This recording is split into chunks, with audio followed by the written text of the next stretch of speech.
അതുകൊണ്ട് ദൈവം ചെയ്തു. നമ്മളെ അനുഭവിക്കുകയായി സൃഷ്ടിച്ചു. വാഗ്ദത്ത കൂടാരം, വാഗ്ദത്ത പേടകങ്ങളെ കുറിച്ച് നമ്മൾ വിളിക്കുമ്പോൾ നമ്മൾ എപ്പോഴും ശ്രദ്ധിക്കാവുന്ന കാര്യം, എന്തുകൊണ്ട് പഴയ നിയമത്തിലെ മോശയുടെ കാലഘട്ടത്തിന് ശേഷമുള്ള വാഗ്ദാന പേടകങ്ങൾ പരിശുദ്ധ അമ്മയെ ആധുനിക യുഗത്തിൽ വിളിക്കുന്നു, നൂറ്റിനിരണം വിളിക്കുന്നു. കാരണം വാഗ്ദാന പേടകത്തിൽ അകത്ത് 3 കാര്യങ്ങളുണ്ടായിരുന്നു. അത് പരിശുദ്ധ അമ്മയുടെ ഉള്ളിലുണ്ടായിരുന്നു എന്നാണ് പറയുന്നത്. അഹരോനെ പുഷ്പിച്ചപ്പെട്ടു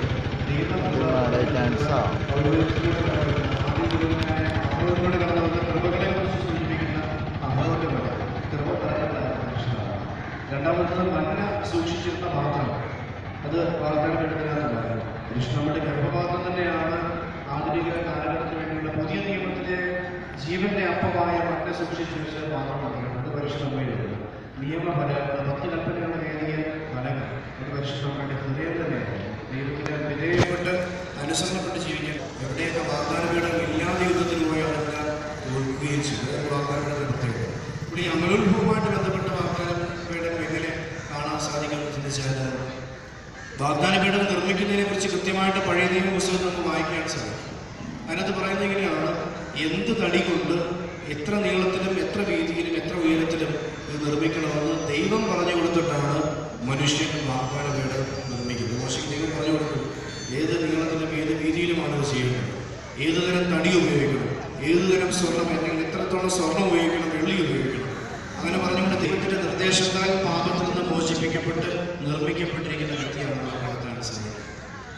അടിസ്ഥാനത്തിൽ അങ്ങനെ പരിശുദ്ധ അമ്മ പൂർണ്ണമായിട്ടും ദൈവത്തിൻ്റെ ആ മനസ്സുകൊണ്ട് അല്ലെങ്കിൽ ദൈവത്തിൽ ചെയ്യാൻ സാധിക്കുന്നൊരു കാര്യം അവകാശപ്പെടുന്ന വ്യക്തിയാണെന്ന് മനസ്സിലാക്കി ദൈവം ചെയ്യുന്നതായിട്ടുള്ളത് ഈ അമലോത്ഭവത്തിൽ കണ്ടെത്താൻ സാധിക്കും.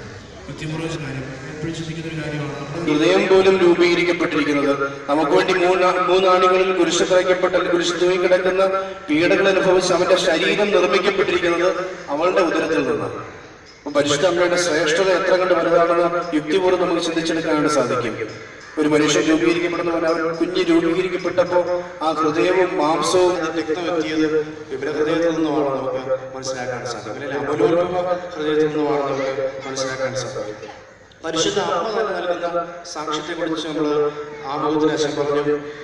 നമ്മൾ ഒരിക്കൽ കൂടി ഓർക്കുകയാണ്. പരിശുദ്ധ അമ്മ 2 സാക്ഷ്യങ്ങൾ നൽകിയിട്ടുണ്ട്. വിശ്വാസ സത്യമായിട്ട് അമലോത്ഭവത്തെ പരിശുദ്ധ പിതാവ് 9 പീയൂസ് മാർപ്പാപ്പ പ്രഖ്യാപിക്കുന്നതിന് മുന്നോടിയായും അതിനുശേഷവും 2 പ്രാവശ്യം പരിശുദ്ധ അമ്മ പ്രത്യക്ഷപ്പെട്ട് ഈ കാര്യം വ്യക്തമാക്കുന്നുണ്ട്.